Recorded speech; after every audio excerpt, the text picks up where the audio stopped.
Hello there.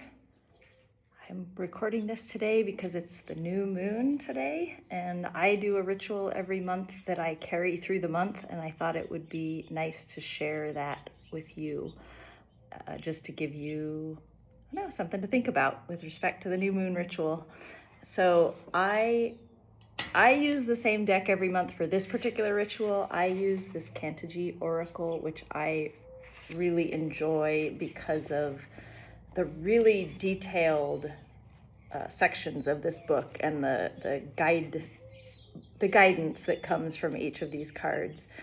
Each of them has a number of different sections in the book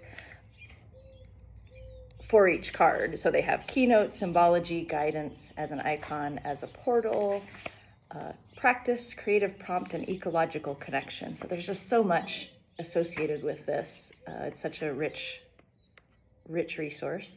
You could use really any deck that you enjoy to do this type of ritual. But what I do is I pick a set of cards at the beginning of the new moon, and I associate that or work with a particular prompt that I've set for myself for that cycle. And so I read the cards across the course of the month, which requires a little bit of tuning back in as a regular practice. But I find that it's been really impactful and surprisingly deep insights coming from this stuff at the end of each moon cycle. So take that for what it's worth. So this particular book has a number of different types of spreads. This one that I often use is called a lunar cycle spread. So it's actually set up to track through the moon cycle. But there's other spreads that you can use, and I do sometimes. It just depends on the month. I just kind of go by what feels right. This month feeling very potent, I am going to use the moon cycle lunar context, but there's other ones, for example, the 5 elements that you can set up, weather patterns, things like that, bioregion map. So you would just select the number of cards that you want to read throughout the course of the month. I usually do it once a week on the weekends. I'll read the relevant cards and kind of reflect on those a little bit and carry that into my week. So going back to that lunar context, we'll be picking 6 cards, one each for the Earth new moon, which goes with today, first quarter moon, full moon, last quarter moon, and the sun. And I'll usually read the Earth and the new moon on the new moon, and then one a week going with those moon cycle, and add the sun in at the very end. So this month I have chosen Venus Reimagined as the topic, the theme for the month. So I'll be thinking about that particular theme with respect to each of these cards as I am reading through them and harvesting wisdom.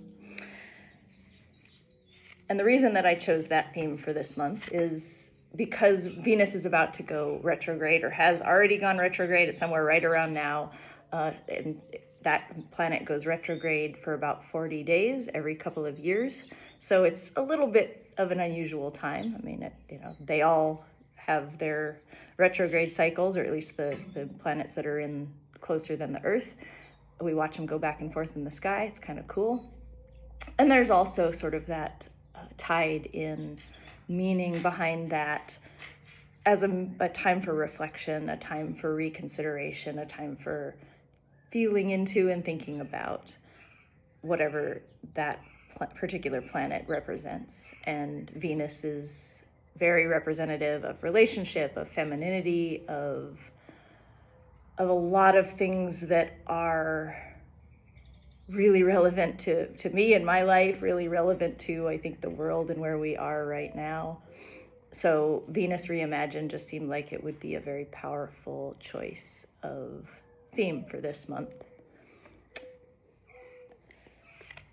All right, so I'm going to start off just by picking the 6 cards, and I'll probably actually end this particular recording with choosing the cards. I don't think I'll go through the meanings, but I may do another recording with some of the meanings as I'm going through those throughout the month just to link this all together. I thought I would just do this just to kind of explain how I use this particular approach and what I do with it. This is a little bit more about the mechanics than it is anything else. And I do tend to really just choose cards kind of intuitively, like whatever feels like the right card. So I'm going to select 6 of them. The Earth card is the setting sun sings the song of unmaking. So that's very cool. And as a side note, I have an annual theme that I also choose. And my annual theme this year was perhaps tempting fate a little bit, unraveling. So I feel like this one is a little bit relevant to that as well. All right, so that was the Earth. This one would actually be the new moon card, the dawn that follows the prolonged night. That's pretty fitting for the new moon time of the month because it's there's not a lot of light from the moon right now. Right, so the next one is the Sentient Nest.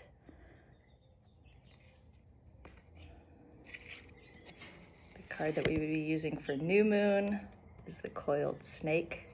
That's a pretty cool image to go, or sorry, the full moon, the image to go with the full moon.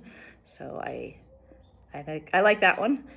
This is also the year of the wood snake, so there's a lot of meaning going on with all of this.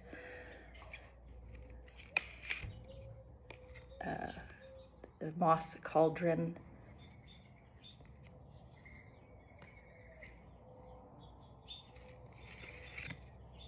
And the Self-Tending Fire. So those are our 6 cards. And like I said, I am gonna make this one a quick practice kind of video, and then I will read through and talk a little bit about what I'm taking away from those first 2 cards as part of the new moon, as part of this new moon ritual that I do.